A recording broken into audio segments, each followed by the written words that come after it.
C'était en mai 2020 à Malika au Sénégal. Les règles de restriction Corona appliquées, couvre-feu à partir de 20 heures. Sinon, il y a eu des coups de bâton par la police. L'espace aérien était verrouillé. Mon vol de retour était incertain. Comme on dit, c'était écrit dans les étoiles.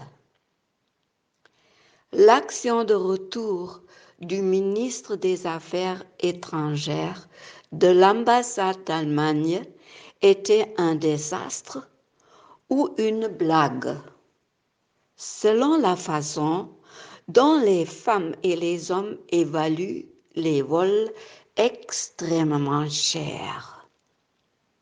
En tout cas, je ne pouvais pas me mettre ce luxe. Mes finances avaient complètement diminué.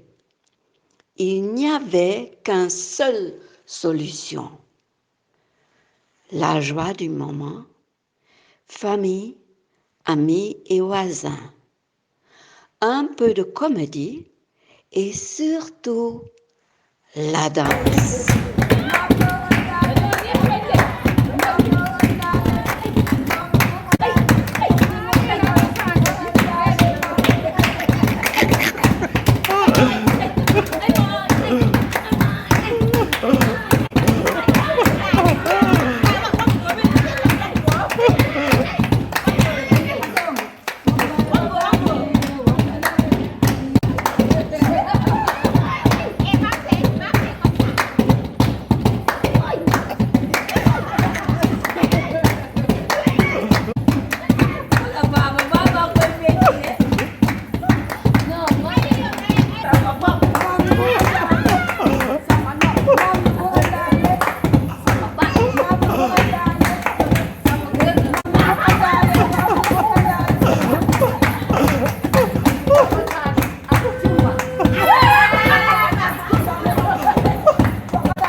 Thank you.